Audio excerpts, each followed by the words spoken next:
The views, thoughts, and opinions expressed during this or any broadcast belong solely to our guests or our hosts. These broadcasts do not represent or reflect the views of their employers, sponsors, or affiliated organizations.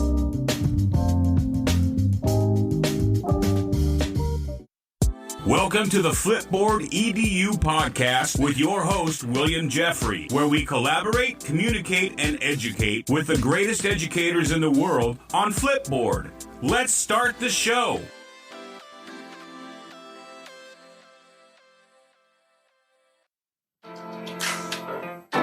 Welcome back, Flipboard fam. This is your favorite coach, Coach Jeffrey. And in the past year, many educators have been facing a tough time. Issues that are traditionally been left out of the conversation continue to be an elephant in almost every educator's room. I'm talking about diversity, equity, and inclusion among students as well as teachers on all levels. An issue often exacerbated by external pressures from parents and experts.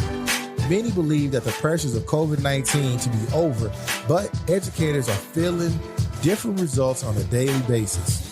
Fortunately, I have a friend who introduced me to someone who has worked tirelessly for diversity, equity, and inclusion her whole life, Simma Lieberman.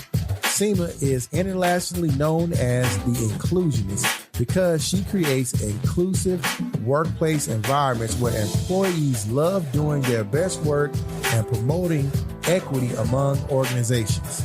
In this episode of Flipboard EDU podcast, we speak to Simma about her work and what is going on after the George Floyd murder and how diversity can affect classroom dynamics.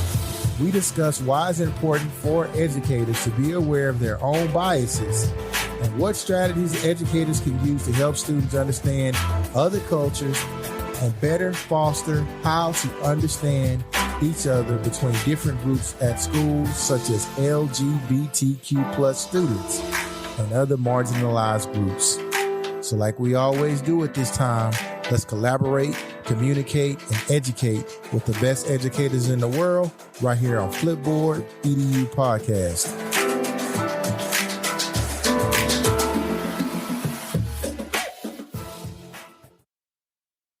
Welcome back, Flipboard fam. This is your favorite coach, Coach Jeffrey, and I'm back with another amazing guest. I have Miss Simma Lieberman. Welcome to the show.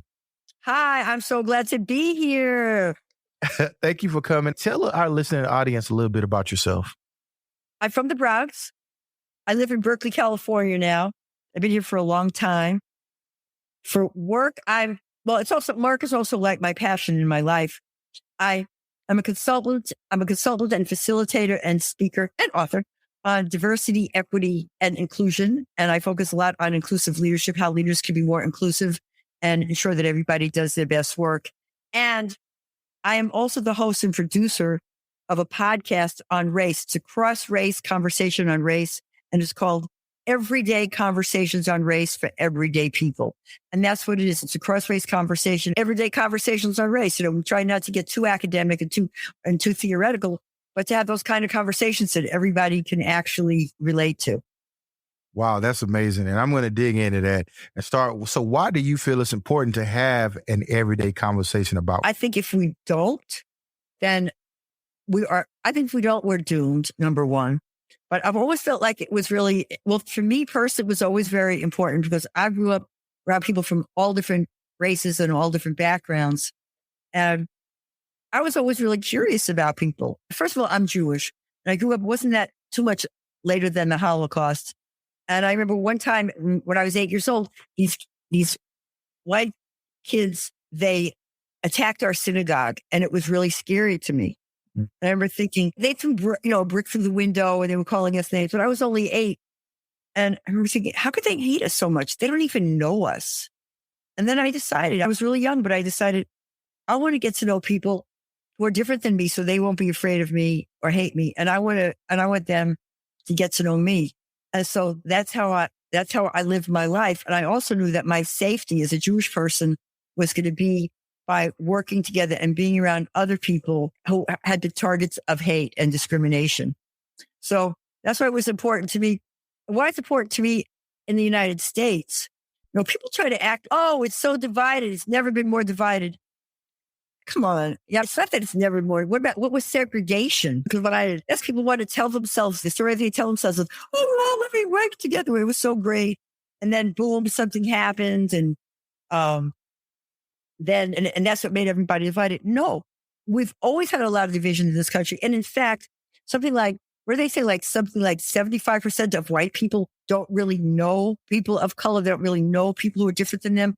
And we're all living in this country together.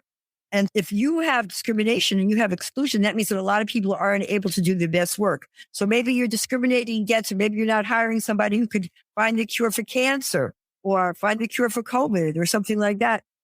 And for me, I don't want to live somewhere where I'm not talking to my neighbors or they're not talking to me. But I just really think, I think it's important because for one thing, living in an all white country would be really boring to me. But the other thing is that I have all different friends, and I would have like different people who call me and say, hey, this happened. Is this racist? Oh, this is racist. And all these people call me, and I think I need to bring people together. And also, I wasn't really seeing a lot of my friends. So I thought if I bring people together and I have a podcast, then I'll invite my friends on. Yeah. And then after a while, people also start seeing the importance of it. People started hearing about it. And now I get calls from PR people and other people like that saying, could be on your podcast. It's really important.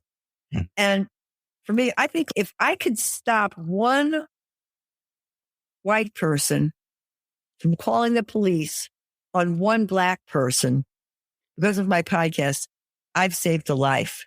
Wow. And I really think it is, even though I joke around, I mean, it's life or death. And I think that it has gotten worse because, number one, the police have more arms than they did before. If you look at a lot of the police that are killing unarmed black and brown people, a lot of them are young, like they've been in the military or they've been militarized. Mm-hmm. And that's what they know to do. And a lot of them don't see people of color as human beings, actually. They see themselves as like the occupying force. And we need to do something about that, or it's just going to get worse. And then you have like white citizens who think that it's their responsibility to arrest a black person for driving a nice car. These are things that have happened to like for friends of mine. Yeah. And so we have to do something. We have to do something about this. So for me, that's another reason why this is really important. And when my son was little, I just said, I just want him to grow up in a world where people aren't afraid of him because of who he is. And he's not afraid of other people because of who they are. And also I have an interracial family. Mm-hmm. So I think 85% So there's so many reasons, but as a nation, as a world, it's really important. We got to stop hate. We have to spread love across the globe. And it doesn't happen when people don't know each other. Yes. I want to start with the leadership part because one of the least diverse areas in America is the leadership in the school and education. School leaders are white or Caucasian, and it's an eye-opening thing to go to a conference and to find sometimes another person of color, whether that person be Muslim or a background or of anybody or another black person or whatever. How can school districts diversify their culture meaningfully? You know, I was just actually on a Clubhouse discussion this morning about that. It's funny. Number one, you have to start, actually there's 1, 2, 3, 4, 5, 6, 7, 8, 9, 10. But here's one, you have to recruit people who are not white. And a lot of times, like white people will just recruit other white people. And research has shown that recruiters tend to hire and recruit people who just look like them because they're more comfortable. Oh, you went to my school. Oh, you grew up in the same white neighborhood I did. Oh, you went to Princeton, or whatever it is. But we need to absolutely have more teachers of color, more non-white teachers everywhere. And in order to do that, you also have to pay people more because a lot of people of color are going to, if they choose to be a teacher, like work in a private school, if they're going to be paid more money. So they need to pay people more money. There needs to be more recognition. And also, like, people need to be educated on every level. So if you have all these white people who hire other white people, they need to be educated. They need to see the importance, or you need to get rid of some of them, really. When you have in your state, when you have a governor who's making it illegal to talk about race, what is that about? When I was in elementary school, my school was almost all white.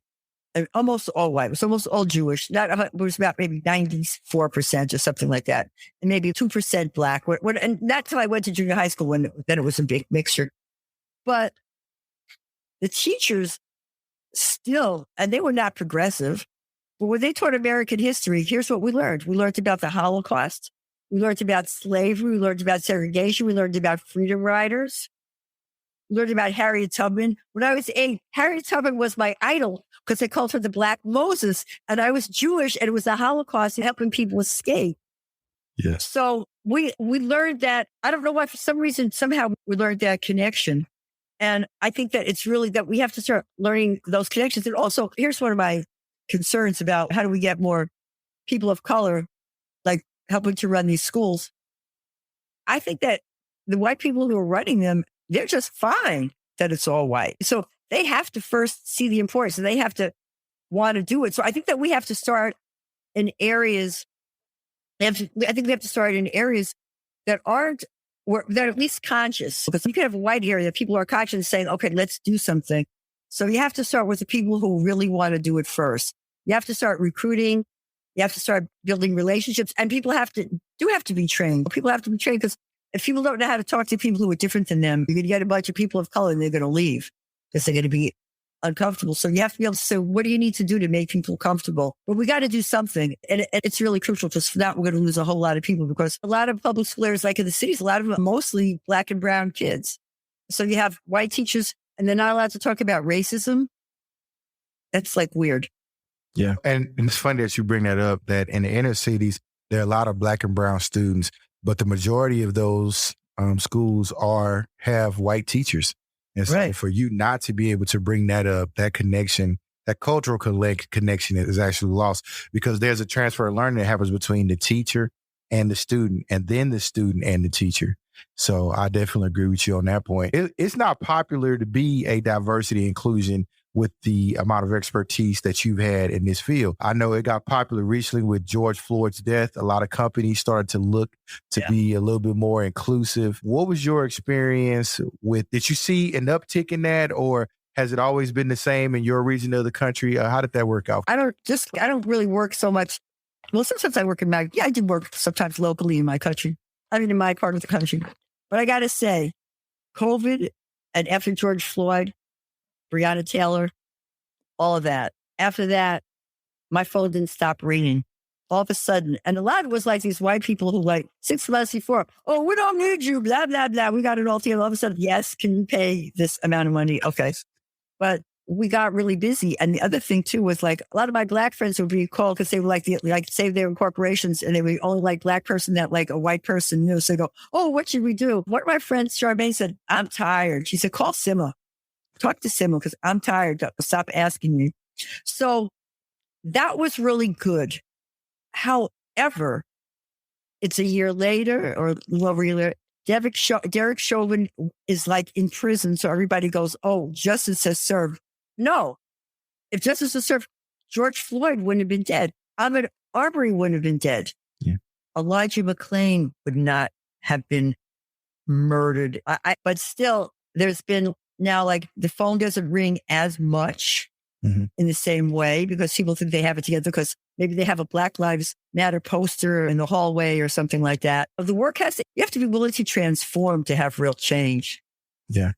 And I know it's not just, I don't want to just keep it on black and white, but there was the Asian hate that happened as well. Oh. And I see that dying down as well. And I don't know if, and I'm not going to blame a corporation, but it seems as if that is dying down as well. Are you getting any inclusive areas or any inclusion information on that, or? Yeah, I still have work. I'm still busy, but not like I was like, oh no, not the phone again. I don't know. I mean, not really. But yeah. But and the thing about anti-Asian hate, I've done a couple of shows on that. Like, I had one show which was really good. I had a friend of mine who's African American who does a lot of work in diversity, and then I had a friend who's Chinese American who does a lot of work in diversity. We had a real conversation. We had a Black Asian conversation, and they talked about like the stereotypes that they had each been raised with about the others. Wow. Because, we have to look at that. You can know about your group, but it's really important to know about other groups, that people need to be able to talk to each other And anti-Asian hate, that's serious. That's still happening a lot around here where people are just like targeting Asian people to rob. That's real. And then the stuff with immigrants, with like Latinx people. Yeah. I mean, where Trump said, oh, they're all a bunch of rapists. But there's a lot of people who believe that. You hear all kinds of negative comments about still. And then you go to school, you go to the public school, and maybe your teacher is white who knows nothing about you. And then you're not acting the way that teacher wants you to act. So then all of a sudden, you're either diagnosed with a mental illness, or you're ignored, or you're left back, or you're considered like a slow learner.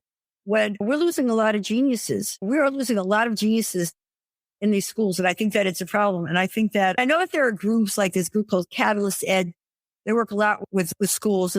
So we need to have more of that. We need to have more people working in the schools and working to make the schools teach history and teachers understand racism. I mean, we have a problem because I know in your part of the country and everywhere, you have teachers who, I'm not saying all teachers, I'm just not saying most. Yeah, not all teachers. All you need is one teacher. All you need is two teachers who are white supremacists.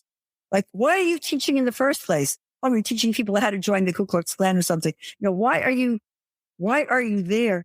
And it is systemic. At the same time, we can't use that as an excuse not to do something. And education, that's where the leaders are. I talked to this guy, Orpheus Crutchfield. And what he does is he's African-American. And he works at getting more teachers of color to teach in these top echelon private schools. And the reason he does that is, he said, because these schools are going to be turning out the future leaders of this country. So he wants them to be taught. We need to look at all the schools like that, public schools. We're turning out the future leaders of the country, whatever. But teachers play a really big role.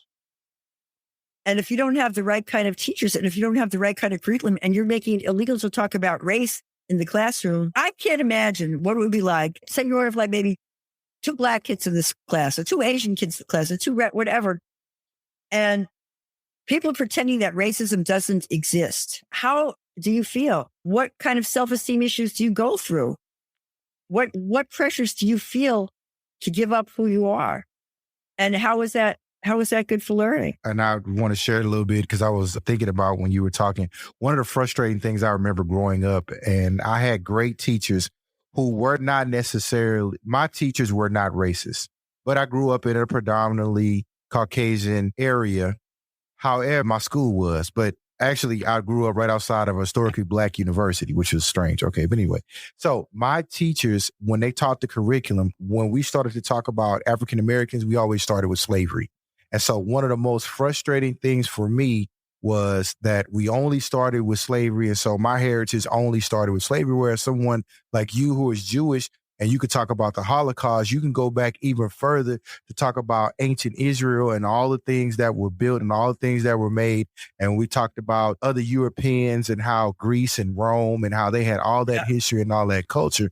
And to be in a classroom with very few Blacks and to be able to discuss where your ancestry came from, that also was a learning curve for me as I grew, that I think it grew a small self-doubt issue, because not knowing the history of how we contributed to America other than coming here and being slaves. You raise a really good point. Because we didn't really talk about, there was the contributions like Charles Drew, Benjamin Banneker. I mean, just so many. Madam C.G. Rourke, so many. It just made me think about something that if you just start with slavery, what about African history? Yeah.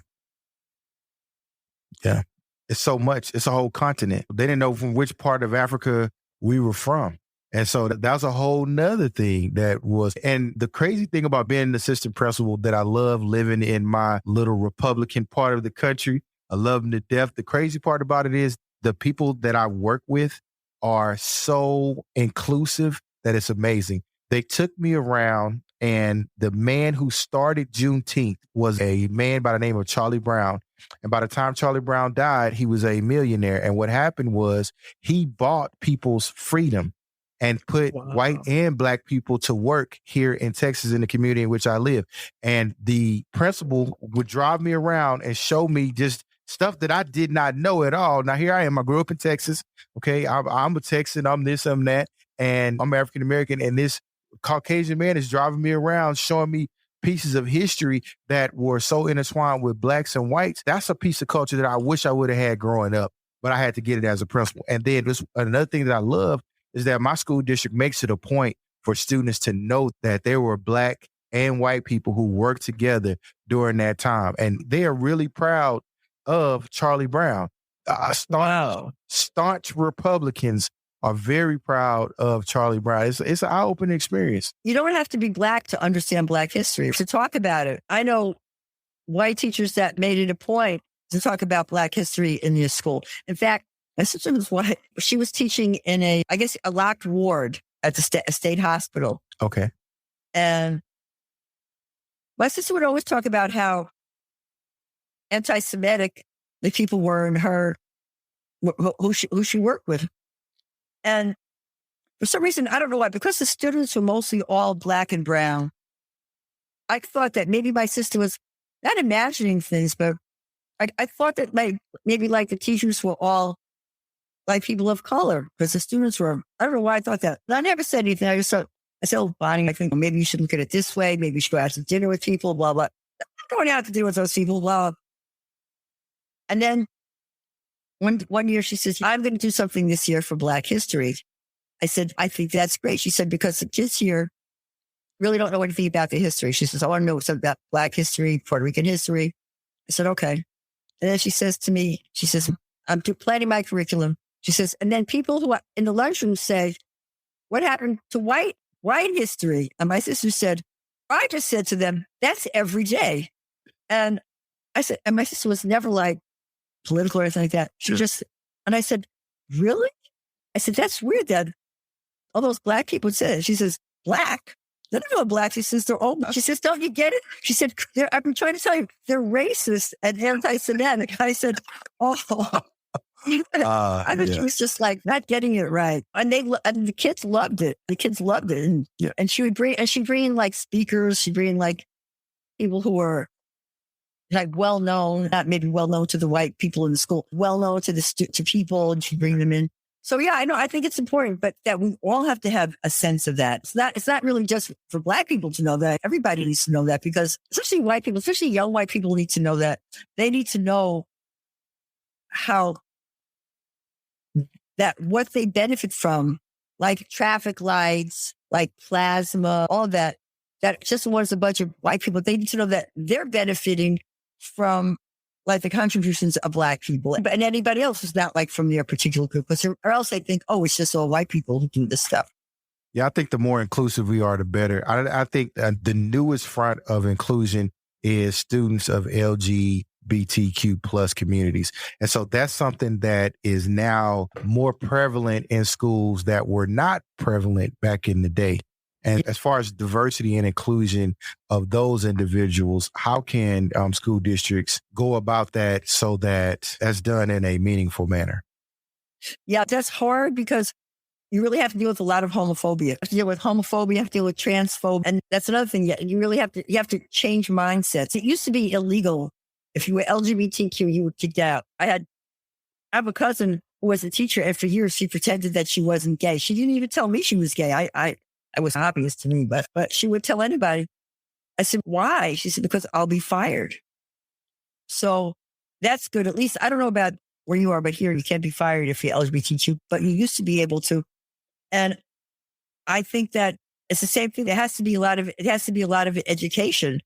And what happens is when people get to know somebody who's LGBTQ and they see them like they're a person, that's when people start changing. But when people don't know anybody, then that's how they maintain all that homophobia. But then on the other hand, if it's dangerous to come out, then what are you going to do? And also trans kids right now, issues around trans kids. That's because you have people now, I think in your state and other places, trying to pass laws making like illegal to have genderless bathrooms. Yes. How can schools meet that diversity and inclusion measure with fidelity? They have to stop teaching transphobia and homophobia in the schools. They have to make it comfortable for kids to be who they are.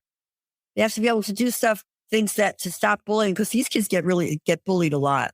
Yes. And they have to have that as part of the curriculum, just like anything else. Like if they need to have race, talk about race, but they also need to talk about sexual orientation. And the hard part is when you have teachers that co-sign that hate. Yeah. And that's what's hard. You have to pass laws, right? You have to have laws. You have to have policies, but you also have to transform people and transform the way that they think. And the way that they think is, and to do that, you need to have open discussions. You have to be willing to have those open discussions with people. And I'm sure a lot of LGBTQ parents are willing to have that discussion. And the kids, if they're able to, are able to have that discussion. But when you have school boards who are not willing to have that discussion, then it's difficult. And you have to do a lot of work on the outside. You have to do a lot of work, and you have to really work with kids to have a high sense of self-esteem. Yeah. Some of those students are very resilient anyway. It takes a lot of courage to make that statement in the first place, going against what a lot of people are going to make a judgment about. And I know it's something that I had to adjust to because I was not used to it. So I'm going to say that I'm transitioning myself into understanding. And what I've also noticed is that they are discriminated against. Just some of us were discriminated against, and you have to experience discrimination to know what that discrimination is. And I think those kids have a really good understanding of it. Yeah, although there's a lot of, like, if you look at the high rate of suicide, there's a lot of high rate of suicide of transgender kids. And particularly if you're a Black or brown transgender kid, because there's so much bullying and violence, and that's got to be stopped. But when you have like people in the laws, there's nothing that we could do about that. We just co-signing the violence. Because I've known kids that were like kicked out of their houses because they were trans or because they were gay. And luckily like a teacher took them in, or somebody else in the community took them in. But kids who have nobody, those are the kids that end up homeless a lot. Yeah. Those are the kids I could see on the street a lot. Yeah. And then they have to do things. It brings up other behaviors. They have to do things in order to survive. And that's right. Not fair as well. That it almost puts you, I am 100% against poverty. And so anytime you can put a student in a impoverished situation, they're going to make decisions, whether they be homosexual or heterosexual, that are going to cause detriment to their well-being.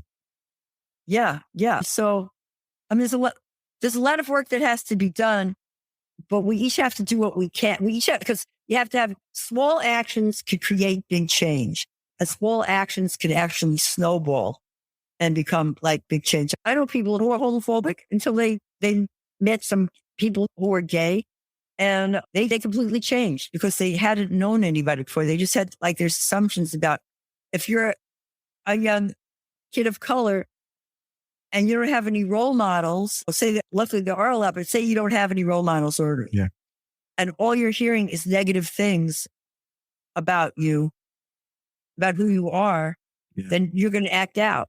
You're going to get depressed. You can turn to drugs, alcohol. You might become violent against somebody or violent against yourself. But you're not going to be able to adjust because you're only hearing negative things. So who am I? Where am I supposed to go? What good am I? If you don't try, it's the same thing with LGBTQ kids. And you just hear that all the time, negative. And that's why role models are important. And it's also important that these role models come into some of these schools and come in and talk to people, which I'm always so glad when that happens. Yes, me too. We need as many as we can. And especially there's a lot going on in schools right now. There's this new TikTok challenge where they're challenging kids to destroy and vandalize bathrooms. That was that. I'm on TikTok, but so TikTok a lot of teachers got TikTok to take that down. And so TikTok took that down. However, it's still a challenge because people are still doing it and posting on other social media sites. And then the newest TikTok's challenge in that same vein, because there are 12 different challenges for schools this whole year. The next one is to hit a teacher on their behind and see if you can get away with it. Yeah, that's the kind of stuff that they're doing now. That's sexual assault. That's out here in Texas. That's because there wasn't a challenge. I think I can't remember what social media about Zoom bombing. Yep, Zoom bomb. And I've been on meetings. I happened 2 or 3 times where people come on and make racist statements. And they were doing that like schools where there's a lot of young Black kids that were doing like distant learning. And I was on one where somebody started pulling their pants down. Yeah. I'm thinking, you must not have a life. You must be unhappy. And you must be really desperate. But on the other hand, you need to be punished for that. There needs to be consequences, in my opinion. Yeah. But that's dangerous. So that hitting a teacher. Yeah, that's the newest challenge. And so there are a lot of, the latest thing on TikTok now, teachers are responding to that particular portion of the challenge.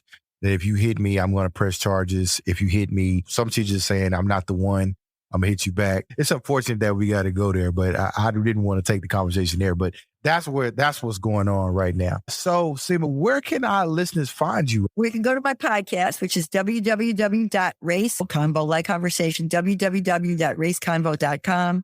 You can find me on Twitter at The Inclusionist, because that's my brand, The Inclusionist. So at The Inclusionist. I'm on LinkedIn, Simma Lieberman.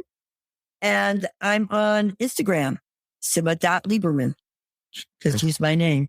Excellent. I love your The Inclusionist. I would steal that if it wasn't trademarked, but I'm telling you, I love it. I love it. That's so an inclusionist. So I'm about to go, and after we're going to wrap this up. But what is the definition? What is your definition of an inclusionist? An inclusionist is somebody who, like, for me, my life is dedicated to creating cultures of inclusion wherever I go. So I work with leaders and organizations to look at what can they do to practice inclusive behavior at all times. And also, how do they transform their mind? How do they think like an inclusionist? How do they think so that it's not just, oh, okay, now I'm supposed to go say hello to everybody. No, inside you. It's an inside to the outside that you know what you need, that you want to learn, what you need to do to be inclusive, to make people feel comfortable. Because where people feel most comfortable, if they feel comfortable and included in school, they're going to do their best work. Mm. If they feel included and comfortable like they belong in corporations, they're going to do their best work. If they feel included in their community, they're going to show up. Wow, you're amazing. I feel included in this conversation. So thank you very much for coming on the show. I really appreciate you. And hopefully this won't be our last talk. Oh, no, definitely not our last talk. Oh, okay, great. Thank you very much. Thank you. Welcome to Flip Tips. Today's Flip Tip is how to get started with Flipboard. Very simple. I want to thank Jeanette Spire and Terry Porter for coming up with our Flip Tips for today. The first thing you want to do is download the app for your Android or iOS device. Second thing you want to do is you want to create an account. Make sure you add a picture and complete your bio. Third thing you want to do is you want to follow topics. There are at least 34,000 topics that you can follow. Next thing you want to do is build your magazine.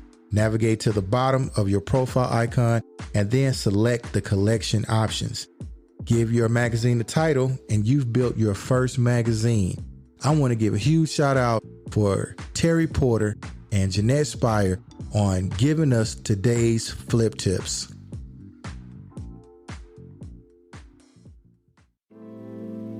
Are you a teacher who wants to start a podcast? The Podcast Planner for Teachers is your go-to resource for planning and brainstorming. It's packed with templates, worksheets, and checklists that will help you plan out your show from beginning to end. You don't need any experience or special equipment, just an idea and the drive to make it happen. With this planner, we want everyone who has ever wanted to start their own podcast but didn't know where to begin. We want every student in school today to learn about podcasts as they learn about other forms of media like TV shows and movies. And most importantly, we want teachers everywhere sharing their stories with students across the country through podcasts. Now is the perfect time for educators everywhere to get involved in this exciting new medium. Let us help guide you along the way. Click here now if you're ready to take control over your future by starting a podcast today. Flipboard EDU podcast is a great resource for teachers, students, and administrators. Flipboard fam, thanks for sticking with me on this episode. I want to thank Simma Lieberman for talking with us about diversity, equity, and inclusion. I want to give a huge shout out to Aileen Laylor and Crystal Vanderboom for the editorials on the Flipboard Educators blog. You can read more about this episode and other educators on the Educators blog on Flipboard.com. Remember to subscribe to our Flipboard EDU magazine on Flipboard.com. Also, subscribe to the Flipboard podcast, The Art of Curation. That is found on all major podcasting stations. Shout out to Mia Q. Please subscribe and share our podcast with an educator or colleague. Our podcast is available globally and everywhere you listen to podcasts. So until next time, family,